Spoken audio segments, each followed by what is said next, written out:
Hey guys, it's me. Hey guys, I've got another quick tip. Let's assume you take bird pictures or wedding or anywhere where you don't want a beep. You know the confirmation beep that you get, right? Okay, so there's a way to turn it off and I'll show you. Step aside for the overlay. Okay, overlay. So you go to the menu. Pencil sign, and then you go to the D menu. D menu is shoot and display. Shoot and display. The top one, it says beep. Well, that's cool. D1, beep. Then you go to volume, right again, and then you have three options.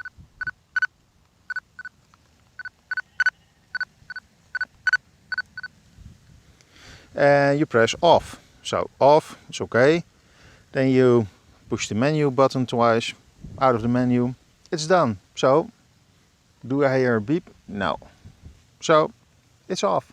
So, no birds get scared off, no weddings get interrupted.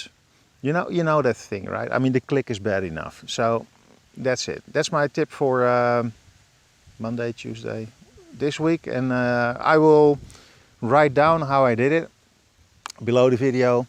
Please like and subscribe. Yeah, please like and subscribe, it helps me out a lot. Thank you, bye bye.